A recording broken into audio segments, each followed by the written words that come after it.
Meus prezados e queridos irmãos, gratos colegas, os meus amigos do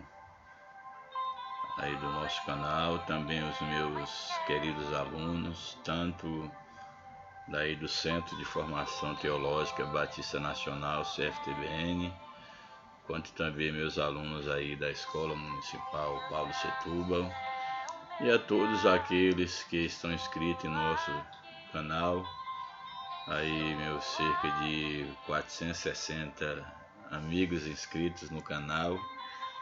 É um número mínimo que nós temos aí no nosso canal, mas eu louvo a Deus pela vida de vocês que têm acompanhado o nosso trabalho. Nesse momento eu estarei aí postando o comentário da nossa última lição desse primeiro trimestre da CPAD aí do ano de 2023. A lição de hoje ela encerra aí um ciclo de lições que nós temos tido aí a oportunidade de trabalhar com a questão do avivamento. E hoje é uma lição peculiar, a lição de número 13, de 26 de março de 2023, que fala sobre um texto bastante conhecido dos leitores da Bíblia, que está em torno aí do livro de Abacuque, o capítulo 3 do livro de Abacuque, e o título da lição é Aviva, ó Senhor, a tua obra. Temos aqui uma oração do profeta Abacuque, solicitando, pedindo a Deus que viesse a avivar a sua obra, e que esse seja um pedido de cada um de nós enquanto Igreja de Cristo, que o Senhor possa avivar a sua obra, que nós enquanto Igreja, nós estejamos cumprindo de fato o propósito para o qual nós somos chamados enquanto Igreja de Cristo. Nós somos chamados para realizar uma grande obra, e nessa obra não há tempo para estarmos brigando uns com os outros, não há tempo para estarmos displicentes, mas que nós possamos nos envolver totalmente nesse chamado, nesse ministério para o qual Deus nos chamou, porque Deus ele quer contar com cada um de nós para fazer aquela parte que nos é devida. E a oração de Abacuque, pedindo ao Senhor que venha avivar a sua obra, que a sua obra se torne uma obra relevante, uma obra viva, uma obra presente na sociedade, deve ser também a nossa oração, a nossa preocupação quanto a obra do Senhor. Aí o texto áureo da lição, ele vai reaparecer na leitura bíblica em classe, diz o seguinte: ouvi, Senhor, a tua palavra e temi. Aí vem o título da lição: Aviva, ó Senhor, a tua obra, no meio dos anos a notifica. Na ira lembra-te da tua misericórdia. Aí está no livro de Abacuque, capítulo 3, verso de número 2. E a verdade prática nos apresenta o seguinte: é vontade de Deus avivar a sua obra nesses últimos dias, até que o Senhor Jesus volte. Então, se tem alguém que está interessado em avivar a sua igreja, em avivar a sua obra, é o próprio Deus. E até que Jesus volte, até que a igreja ela seja arrebatada, é necessário que nós estejamos buscando da parte de Deus esse avivamento pessoal, esse avivamento local, mesmo sabendo da realidade de que antes da vinda de Jesus, o que está prescrito na Bíblia é um grande esfriamento da fé, é uma apostasia, mas que esses sinais de esfriamento, de apostasia, não venham cumprir nossa vida, que nós possamos fazer parte daquele grupo que não apenas está esperando a volta de Cristo ou a vinda de Jesus, mas que estejamos preparados para a vinda de Jesus. Porque, como eu sempre costumo dizer, não basta estar esperando Jesus voltar.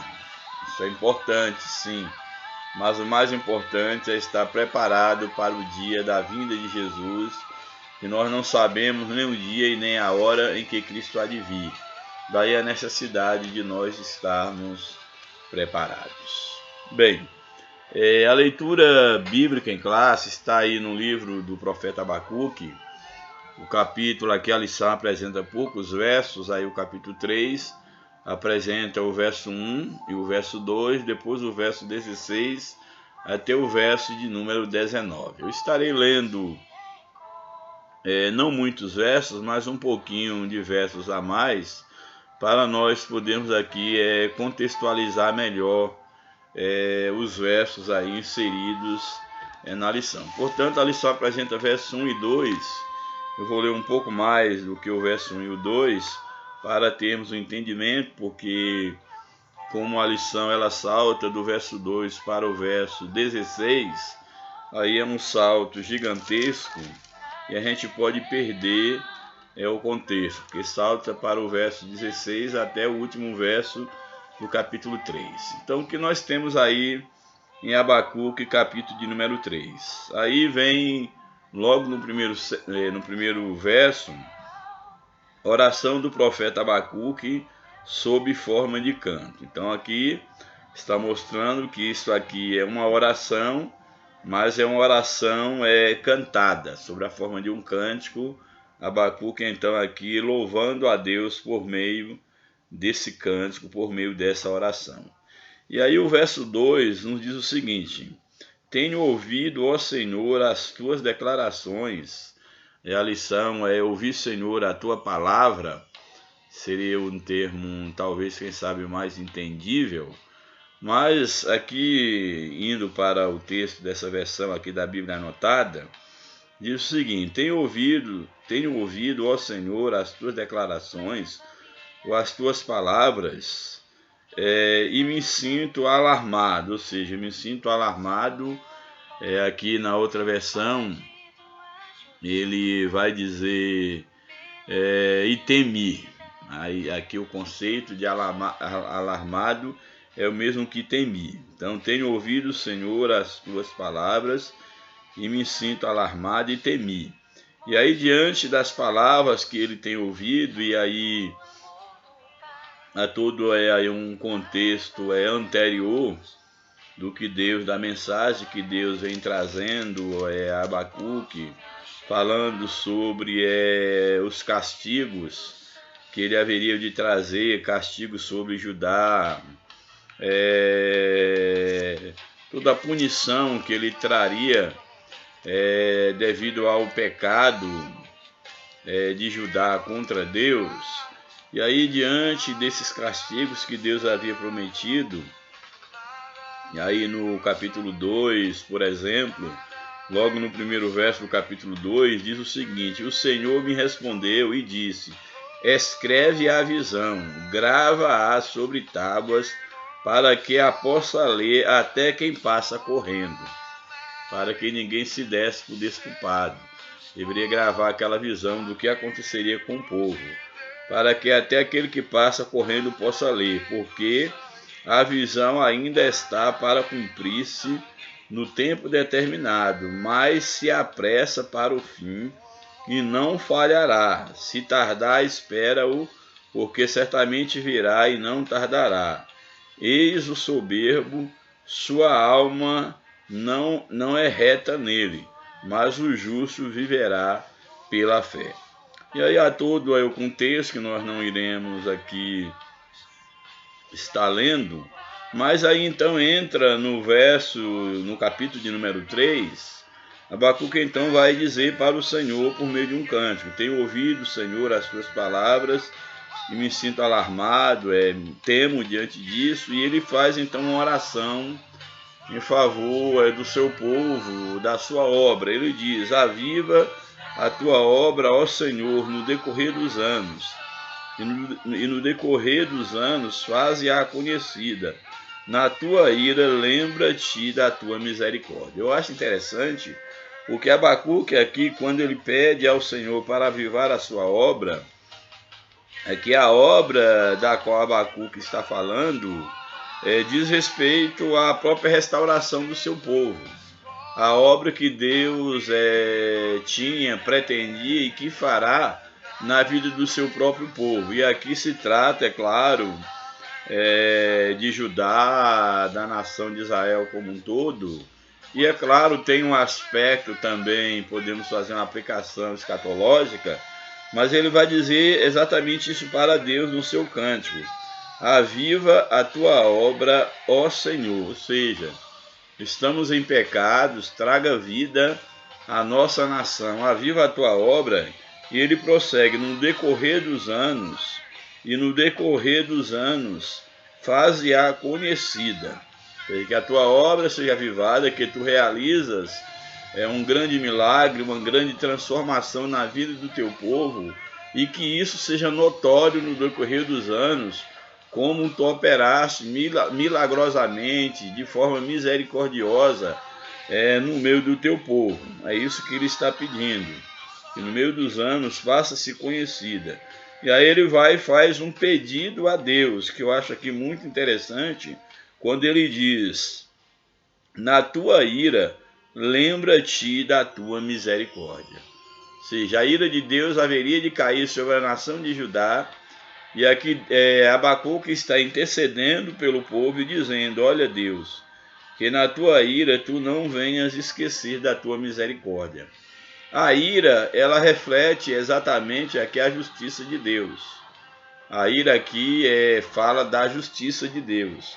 E Deus, ele é um Deus amoroso, mas também ele é um Deus justo. E o que Abacuque está dizendo é exatamente que quando Deus tivesse que executar a sua justiça, a sua ira, que ele lembrasse do seu amor, que ele lembrasse também da sua misericórdia. Ou seja, é interessante nós observarmos que o próprio Deus, quando ele trata do seu povo aí no decorrer da história, muitas vezes Deus promete castigar o seu povo e trazer um juízo sobre determinada cidade, determinada situação.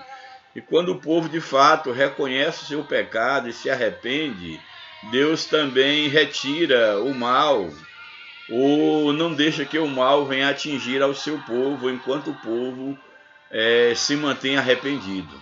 E aqui então Abacuque, ele está intercedendo a Deus para que Deus, quando a ira de Deus tivesse que cair, porque já era certa que a ira de Deus iria sobre Judá, viria sobre o seu povo, que Deus, no momento da ira, que Deus também lembrasse da sua misericórdia. Eu acho isso aqui muito interessante, essa oração, esse cântico intercessório do profeta Abacuque. E aí ele prossegue no verso 2: Deus vem de Temã, e do monte de Parã vem o santo. A sua glória cobre os céus, a terra se enche do seu louvor. O seu resplendor é como a luz, raios brilham na sua mão, e ali está velado o seu poder. Adiante dele vai a peste, aqui é o castigo que viria. Adiante dele vai a peste, e a pestilência segue os seus passos. Ele para e faz tremer a terra, olha e sacode as nações. Esmagam-lhe os montes primitivos, os outeiros eternos se abatem. Os caminhos de Deus são eternos. Vejo as tendas de Cusã em aflição. Os acampamentos da terra de Midian tremem. Ele começa a ter essa visão daquilo que haveria de acontecer com o seu povo. E aí ele começa aqui a trazer, a descrever, aí no verso 8, acaso contra os rios, Senhor, acaso contra os rios, Senhor, que estás irado? Contra os ribeiros a tua ira, ou contra o mar o teu furor, já que andas montado nos teus cavalos, nos teus carros de vitória, tiras a descoberto teu arco, e farta está a tua aljava de flecha. Tu fendes a terra com rios, os montes te veem e se contorcem. Passam torrentes de água, As profundezas do mar fazem ouvir a sua voz e levantam bem as suas mãos. O sol e a lua pararam nas suas moradas, ao resplendor da luz das tuas flechas sibilantes, ao fulgor do relâmpago da tua lança.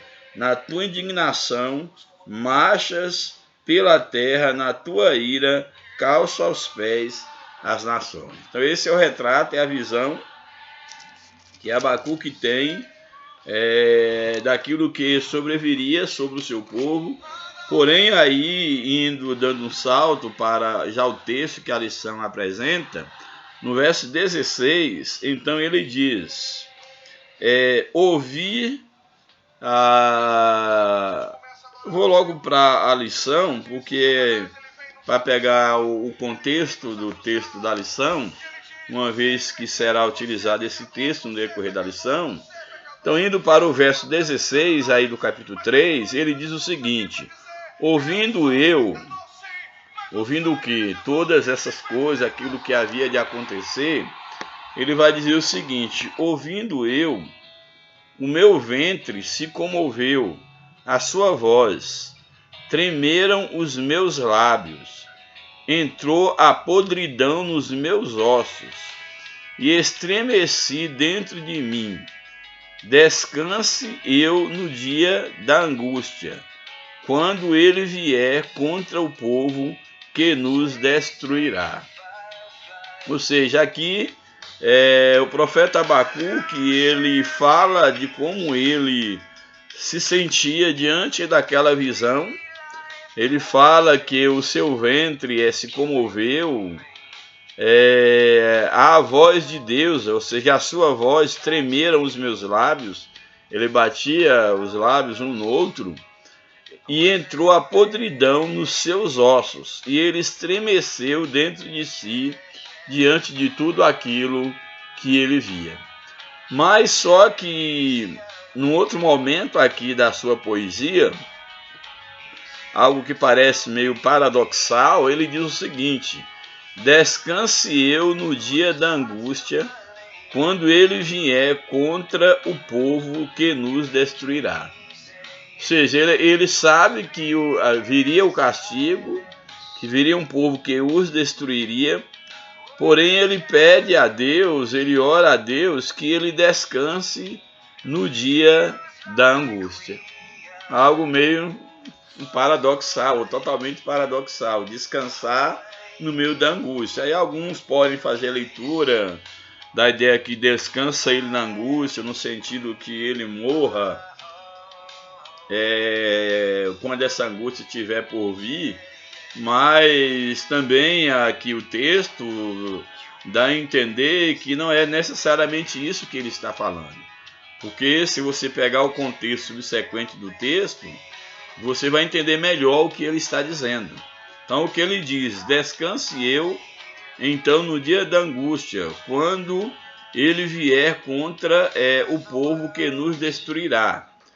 E aí na sequência nos diz o seguinte: é claro que ele há uma esperança aqui de libertação, a gente não pode aqui esconder no texto, porque também a ideia quando ele diz descanse eu no dia da angústia, quando ele vier contra o povo que nos destruirá, nós já vimos aqui Abacuque, ele expressando a sua fé na misericórdia de Deus, que mesmo diante do sofrimento, dele estremecer, bater com os lábios, a podridão, tomar conta dos seus ossos, mas que também ele receba o livramento da parte de Deus, quando Deus ele vier contra o povo que, no caso, estará destruindo o povo de Judá. E aí, nesse momento, quando vier o socorro de Deus, ele vai então poder descansar em meio à angústia. Ou seja, a confiança que ele tem de que a misericórdia do Senhor não há de faltar. Aí na sequência, no verso 17, ele diz o seguinte: eu acho que é um dos textos mais interessantes da Bíblia, quando ele diz o seguinte: porquanto, seja, diante da realidade daquilo que virá, e também na certeza de que Deus ele há de se levantar ao nosso favor, que ele há de usar de misericórdia para com o seu povo, ele diz as seguintes palavras: porquanto, ainda que a figueira não floresça, aqui ele fala do momento da falta, do sofrimento. Ele diz: porquanto, ainda que a figueira não floresça, nem haja fruto na vide, o produto da oliveira minta, e os campos não produzem mantimento, as ovelhas da malhada sejam arrebatadas, e nos currais não haja vacas. Ou seja, mesmo vindo todo esse sofrimento que está por vir, porque nós merecemos. Aí ele diz no verso 18, todavia, ou seja, a despeito de tudo isso que há de vir sobre nós, todavia, eu me alegrarei no Senhor, exultarei no Deus da minha salvação. Ele aqui descansa em Deus, descansa na misericórdia de Deus e no Deus que também trará o livramento, no Deus que também trará a salvação para o seu povo.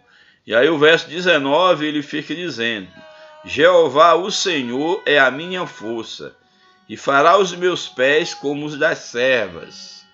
E me fará andar sobre as minhas alturas. Ou seja, apesar de toda a calamidade, tudo aquilo que está por vir, o Senhor é a minha força e fará com que eu seja mais ligeiro do que as servas, que seria aqui a fêmea, no caso do veado, ou uma relação à questão da coça também.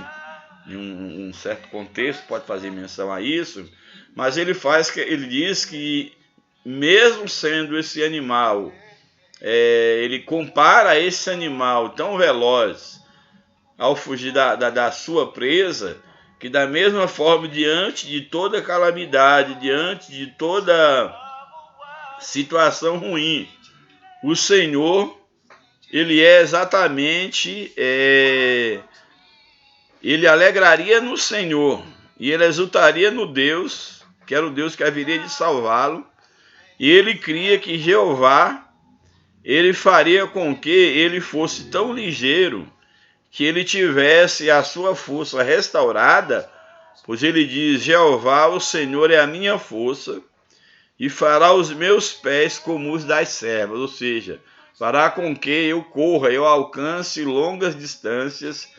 É isso, que eu consiga sobreviver diante diante do pedrador, diante da ameaça do inimigo, e me fará andar sobre as minhas alturas como uma águia que sobrevoa, nas mais altas alturas. Mostra exatamente a confiança aqui do profeta e ao mesmo tempo a esperança que ele tem no avivamento da parte do Senhor, na restauração do seu povo, na restauração da sua obra. Louvado seja o nome do Senhor para sempre. Então esse é o texto da leitura bíblica em classe. E aí agora nós vamos para o comentário da lição. Aí logo no início, a introdução da lição nos diz o seguinte: na introdução da lição, encerraremos esse trimestre com o clássico texto do profeta Abacuque. Nele o avivamento indispensável à igreja do Senhor Jesus está revelado. O clamor do profeta por um avivamento para o seu povo deve ser o clamor da igreja nesses últimos dias. Nunca houve uma necessidade tão premente de a igreja visível ser poderosamente avivada por Deus. As forças do mal tentarão pará-la, mas não prevalecerão, porque Jesus é o dono da igreja. Aqui eu aproveito para deixar uma informação muito bem clara, que eu gosto sempre de fazer ao falar sobre a igreja, porque talvez diante dos comentários que nós temos feito, a necessidade da igreja ser avivada, despertada, etc, etc, é necessário que nós entendamos a igreja enquanto visível, seu lado visível, organização, e a igreja enquanto um corpo espiritual. A igreja enquanto corpo espiritual de Cristo, ela nunca fraquejou, ela nunca há de enfraquecer. Ela é uma igreja vitoriosa, é uma igreja que está sempre militando e triunfando sobre todo o mal. É uma igreja que ela não tem solução de continuidade. Porém, essa igreja invisível, ela está inserida dentro da igreja visível, ou seja, alguns da igreja visível faz parte dessa igreja invisível. Nós não sabemos quantos, não sabemos quais, não sabemos se uma igreja que se reúne enquanto igreja e diz a igreja serem cristãos, servos de Deus, se todos ali de fato são igrejas. É possível que ali tenha alguns ou bastante pessoas realmente comprometidas com Deus que fazem parte da igreja espiritual. Então, toda vez que nós falarmos da ideia do avivamento, do tornar a igreja forte, fortalecer a igreja que está tropeçando, nós estamos falando da igreja enquanto instituição, enquanto aspecto visível. Porque a igreja espiritual, o corpo de Cristo, contra essa o inferno não tem poder. Essa igreja é uma igreja sempre vitoriosa e que está sempre melhorando na presença de Deus. É uma igreja cheia do Espírito de Deus. Louvado seja o nome do Senhor. Aí o primeiro tópico da lição é o clamor pelo avivamento. Primeiro subtópico, a intercessão angustiada do profeta. Abacuque sofreu diante da iniquidade avassaladora de Judá. Como mensageiro de Deus, o que podia fazer era clamar ao Senhor de todo o coração. Além disso, o que mais angustiava o profeta era o fato de perceber que Deus aparentemente não havia agido prontamente contra a corrupção espiritual e moral do seu povo. O profeta clamou a Deus, indagando-lhe o porquê de não haver resposta ao seu clamor diante da violência, da iniquidade, da destruição, da contenda e do litígio que via diante de seus olhos. Isso no capítulo 1, nós não lemos, o verso 2 ao verso 4, Abacuque ele se questiona ou questiona a Deus, porque que diante de toda aquela situação de pecado, mesmo ele tendo se angustiado, buscado a Deus, porque Deus não havia agido prontamente para minar a corrupção espiritual e moral do seu povo. E aí nós vamos perceber exatamente porque Deus ele tem o momento certo de agir, deixou com que o seu povo agisse na sua liberdade de pecar contra o próprio Deus.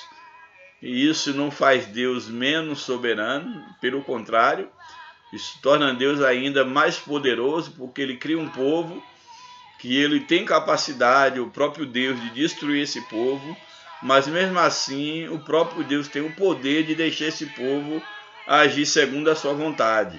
E no tempo certo, é claro, colher os resultados do seu plantio. Então ele vai questionar, mas depois ele vai de fato entender que Deus ele é um Deus justo, mas mesmo assim ele não desiste de interceder pelo seu povo, porque ele cria na misericórdia de Deus. Então nesse primeiro momento aí do capítulo 1, verso 2 ao 4, Abacuque ele faz uma intercessão angustiada pelo povo e de uma certa forma ele se vê sem resposta, incompreendido diante da sua angústia e do porquê Deus permitir que o seu povo continue se corrompendo espiritualmente. Aí o subtópico 2, a aparente indiferença de Deus.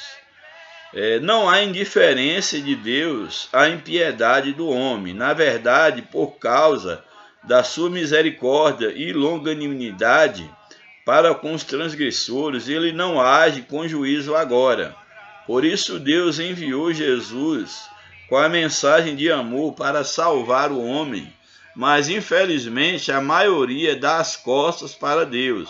Entretanto, haverá o dia em que ele responderá a todos os que desprezam a sua palavra, conforme está escrito: os ímpios serão lançados no inferno e todas as gentes que se esquecem de Deus. Então era o caso aqui do povo de Judá. Deus, aquilo que para Abacuque parecia uma aparente indiferença, na verdade Deus estava deixando o povo agir dentro da sua liberdade, dando tempo para que outros pudessem se arrepender das suas transgressões. Eu creio que o trabalho de intercessão, de pregação do profeta, ele não foi em vão. Ele teve os seus resultados, apesar de não estar registrado na Bíblia, mas o certo é que, apesar de Deus aparentemente estar indiferente, havia um propósito divino, porque há um tempo determinado para todas as coisas debaixo dos céus. E Deus, ele não age nem antes e nem depois, ele age dentro do seu tempo, no tempo certo.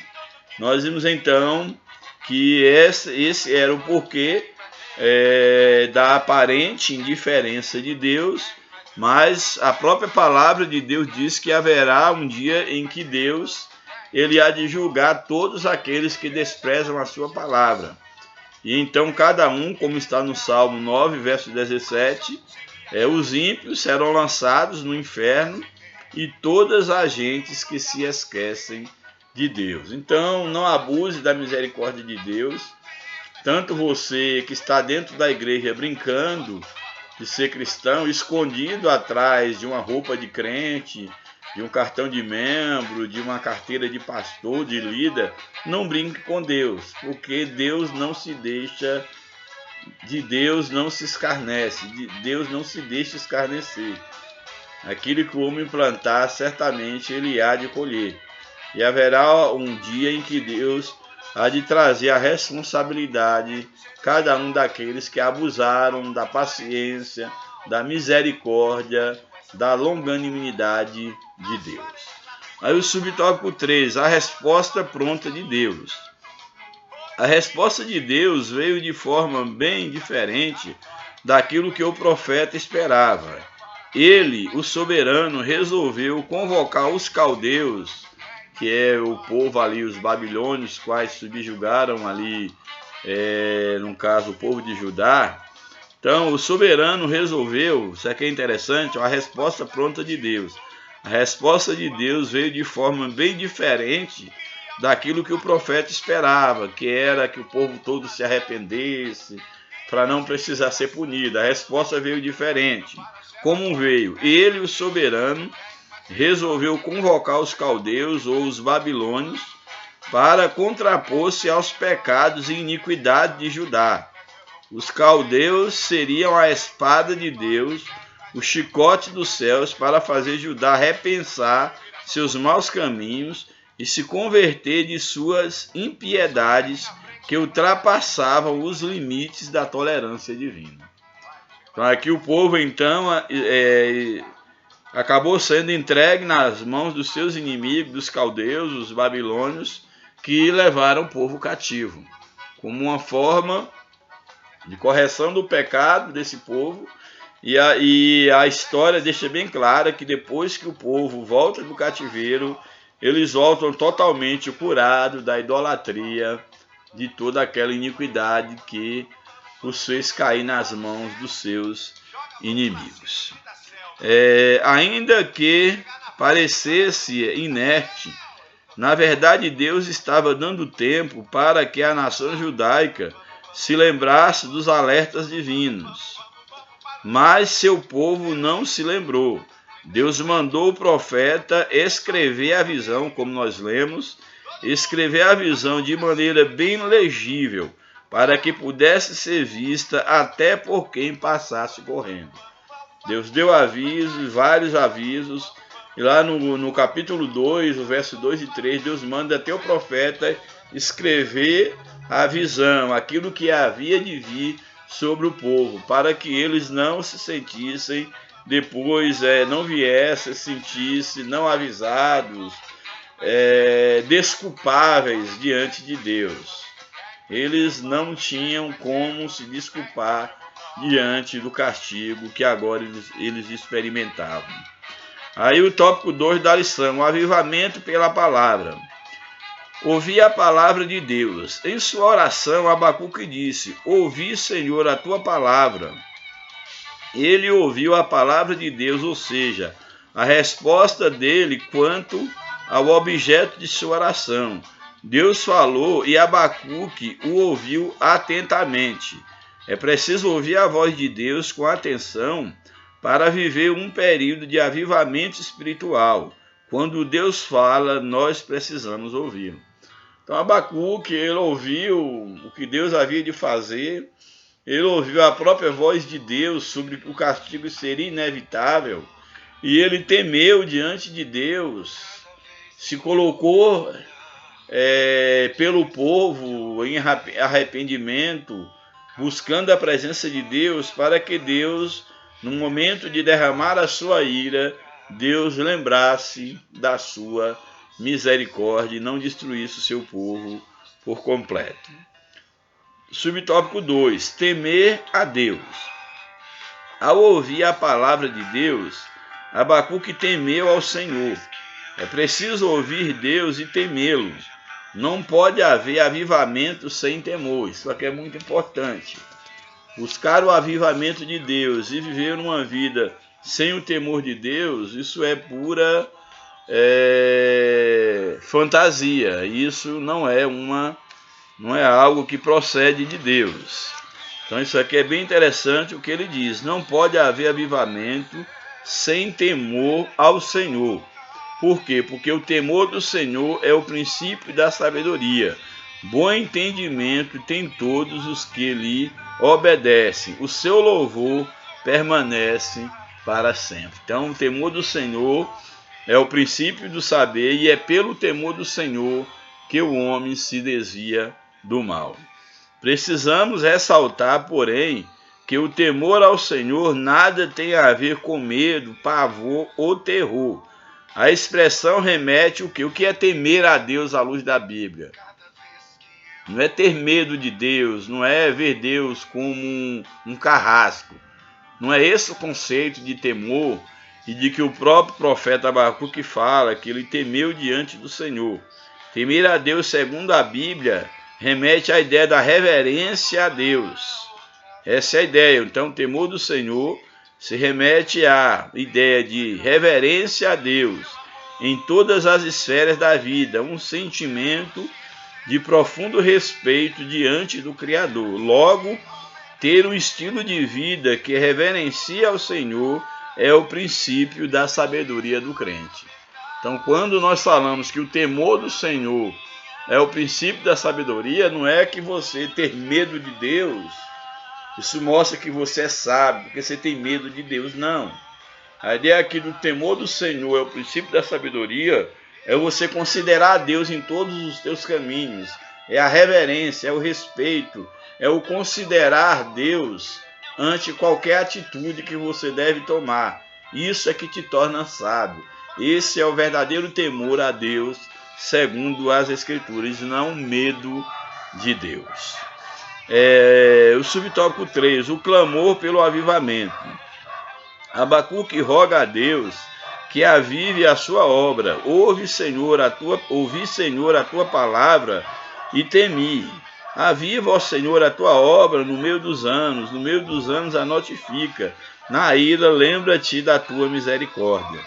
Depois que o profeta entendeu que o juízo de Deus seria inevitável ao povo desobediente, ouviu sua palavra com temor e clamou a Deus pelo avivamento espiritual de Judá. Ou seja, ele compreendeu que não podia evitar o castigo, então ele pede a Deus agora que Deus venha avivar, que Deus venha ter misericórdia, que Judá não seja destruída diante dos seus inimigos. O profeta fez 3 pedidos a Deus em favor da restauração espiritual do seu povo. Primeiro, ele pediu o avivamento para a sua obra. Segundo, pediu para que Deus notificasse a sua obra, ou seja, que a obra de Deus ela fosse notificada, ou seja, que todos conhecessem a obra de Deus, que nenhuma nação, que nenhum do seu povo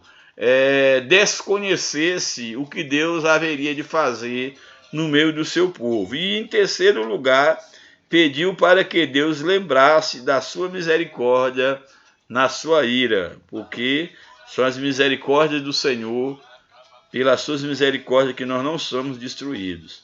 Finalmente, o profeta Abacuque demonstra um sentimento de muita esperança, fé e otimismo, mesmo diante da realidade que haveria de vir. Aí vem o último tópico da lição, o avivamento, questão de vida ou de morte.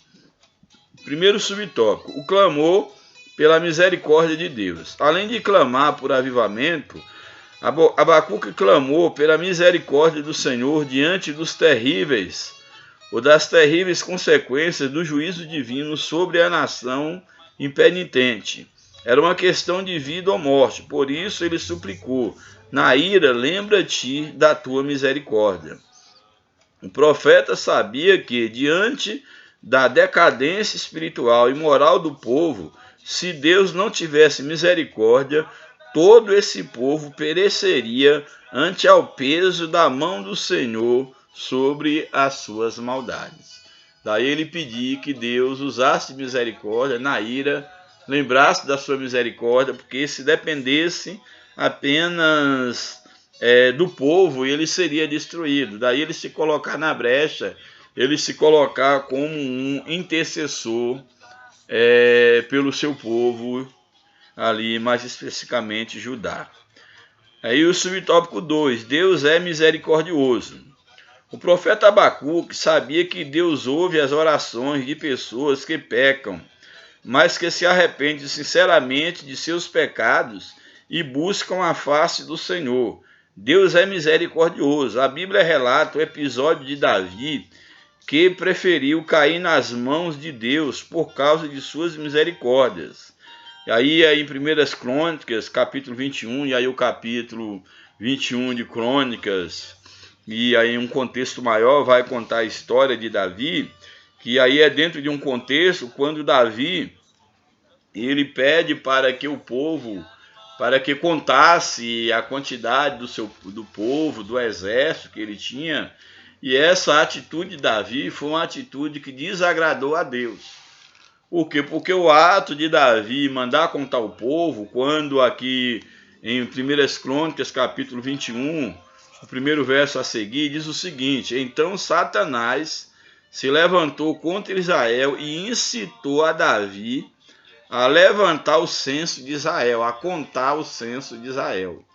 E a ideia aqui de Satanás levantar-se contra Israel é porque Davi agora, ao invés dele continuar confiando no Deus, no Senhor dos Exércitos, que era aquele que ia à frente dos exércitos de Israel e fazia com que o povo tivesse vitória sobre os seus inimigos, Davi, ao contar o censo, ele, de uma certa forma, ele mostra uma vaidade pelo tamanho do exército que ele agora tinha, e como se a vitória que ele obtivesse sobre os seus inimigos viesse pela mão do homem, pela quantidade de gente, de soldados que ele tinha ao seu favor. A gente vai ver o contexto aqui, que era cerca de mais de 1,5 milhão de pessoas, de soldados, ele tinha à sua disposição.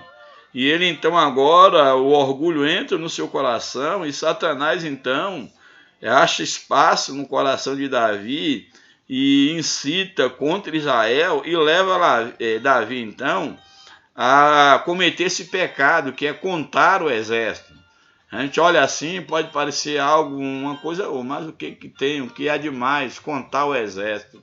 Porém, aquela atitude de Davi, ela não veio da parte de Deus, ela veio da parte de Satanás, para que Davi, quem sabe, começasse a colocar a confiança no braço do homem, no seu próprio exército, e não confiasse mais em Deus, como se as vitórias que ele conquistasse fossem vitórias por conta própria, e não por um agir de Deus. Então o texto deixa bem claro, então Satanás se levantou contra Israel e incitou a Davi a levantar o censo de Israel. E aí disse então Davi a Joabe, que era ali o chefe, né, do povo, do exército.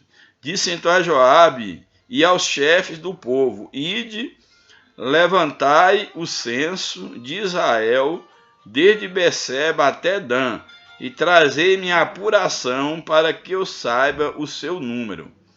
E aí Joabe, ele dá uma repreensão no rei.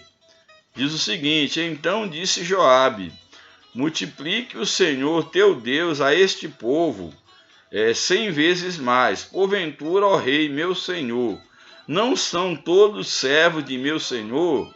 Não pertence tudo ao meu senhor? Ele começa a questionar Davi. Por que requerer isso o meu senhor? Por que trazer essa culpa sobre Israel? Ele reprova a atitude de Davi, no caso o rei. Porém, a palavra do rei prevaleceu contra Joabe, pelo que saiu Joabe a percorrer todo Israel. Então voltou para Jerusalém. Deu Joabe a Davi o recenseamento do povo. Havia em Israel, olha, só em Israel havia 1.100.000 homens que puxavam da espada, e em Judá 470.000 homens. Portanto, 1.570.000 homens, entre os de Israel e os de Judá, que puxavam a espada, guerreiros. Porém, os de Levi e os de Benjamim não foram contados entre eles, porque a ordem do rei foi abominável a Joabe. Ele não teve coragem de contar os da tribo de Levi e da tribo de Benjamim, porque ele achou que aquela ordem era a ordem abominável, diante de Deus. Tudo isso desagradou a Deus, pelo que feriu a Israel. E a história vai dizer que Deus então desagrada, Davi é repreendido por Deus. Aí o verso 8 diz: então disse Davi a Deus, depois que Deus ele começa a ferir o povo de Israel, aí no verso 7, Davi então diz a Deus: muito pequei em fazer tal coisa, porém agora peço-te que perdoes a iniquidade do teu servo, porque procedi muito loucamente. Eu fui um louco em fazer isto. Aí o verso 9: falou, pois, o Senhor a Gade, o profeta de Davi, dizendo: vai e dize a Davi: assim diz o Senhor, 3 coisas te ofereço, escolha uma delas para que eu te faça. Veio, pois, Gade a Davi e lhe disse: assim diz o Senhor, escolhe o que queres, ou 3 anos de fome, ou que por 3 meses seja consumido diante de teus adversários, e a espada de teus inimigos te alcance, ou que por 3 dias a espada do Senhor, isto é, a peste na terra, e o anjo do Senhor cause destruição em todo o território de Israel, que era cair nas mãos de Deus. Vê, pois, agora que resposta hei de dar ao que me enviou. Que resposta hei de dar a Deus. Verso 13: então disse Davi a Gade: estou em grande angústia. Caia eu, pois, nas mãos do Senhor, porque são muitas as suas misericórdias, mas não nas mãos dos homens não caia eu. Ele escolhe cair nas mãos de Deus. E o que vai acontecer na sequência? É o que a Bíblia fala. Então enviou o Senhor peste a Israel, e caíram de Israel 70.000 homens, por causa do pecado de Davi. E aí, na sequência do texto, enviou Deus um anjo a Jerusalém para destruir. E aí agora Deus envia um anjo para destruir Jerusalém. Ao destruí-la, ao começar a destruição, olhou o Senhor e se arrependeu do mal e disse ao anjo destruidor: basta, retira agora a tua mão. O anjo do Senhor estava junto à eira de Ornã, o Jebuseu. E aqui nós vimos aqui o porquê Davi caiu nas mãos de Deus. Porque a Bíblia te diz que Davi, ele aí no verso número 16, levantou Davi os olhos, viu o anjo do Senhor, que estava entre a terra e o céu, com a espada desembainhada nas mãos, estendida contra Jerusalém. Então Davi e os anciãos, cobertos de panos de saco, se prostraram com o rosto em terra, arrependidos. E Deus então resolveu poupar o seu povo, exatamente porque Davi ele escolheu cair nas mãos de Deus, porque ele sabia que Deus é misericordioso e o homem ele não tem misericórdia. E aqui eu abro um parêntese para dizer para você, muitas das vezes você é incompreendido, você é injustiçado pelo homem, quem sabe pelo teu líder, por alguém que você, no momento que você mais precisava, virou as costas para você. Exatamente porque o homem ele não tem misericórdia. Mas Deus é um Deus misericordioso. Davi conhecia muito bem a natureza do homem, conhecia muito bem quem era Deus. E Davi, então, ele prefere cair nas mãos de Deus, porque sabia que Deus é um Deus misericordioso. Então, que você descanse em Deus, mesmo sendo decepcionado pelo homem, mas entrega tudo nas mãos de Deus, que Deus ele é um Deus grande em misericórdia. Porém, não abuse da misericórdia de Deus, porque Deus também é um Deus de justiça. Louvado seja o nome do Senhor para sempre. Então aí tem esse texto belíssimo de Davi, que ele prefere cair nas mãos de Deus por causa das suas misericórdias, a não cair nas mãos dos homens. Maior percepção a respeito do caráter misericordioso de Deus teve o profeta Jeremias, quando declarou: as misericórdias do Senhor são a causa de não sermos consumidos, porque as suas misericórdias não têm fim, diz aí o profeta Jeremias no livro de Lamentações, capítulo 3, verso de número 22. E por fim, o último subtópico, clamemos a Deus. Atualmente, podemos afirmar que a depravação moral no mundo se tornou endêmica. Em grande parte, não há mais o menor sentimento de vergonha e pudor. A iniquidade não é apenas praticada individualmente ou por grupo, mas está institucionalizada com apoio legal, a imoralidade, a injustiça. Há poucos anos, governos culturalmente autoritários incluíram em suas agendas a institucionalização, por exemplo, do aborto, do falso casamento gay, da ideologia de gênero. Ainda mais, há igrejas que dizem-se cristãs e aprovam essas abominações, a pretexto de serem igrejas inclusivas. Aceitam a depravação moral como norma e realidade posta, alegando que Deus é amor e por isso não exclui ninguém. E aí eu aproveito para dizer que, na verdade, os céus, a salvação é para todos, ela é inclusiva, o plano, a mensagem de salvação inclui a todos, todos devem ouvir, a salvação ela é para todos, todos têm direito à vida eterna, mas porém a morada nos céus ela é exclusiva. A mensagem de salvação é para todos, todos podem ouvir e depende de cada um querer aceitar ou não, mas ela é inclusiva, ela é para todos. Ela não pode excluir ninguém, mas o céu é um lugar exclusivo para os nascidos de novo, ou seja, aqueles que tiveram encontro com Cristo, que passarem pela cruz, que passarem pelo Calvário, pelo novo nascimento. Louvado seja o nome do Senhor. A Bíblia, porém, diz: segui a paz com todos e a santificação, que é o ato de separar-se do mundo, do pecado e consagrar-se a Deus, sem a qual, sem a santificação, ninguém verá o Senhor.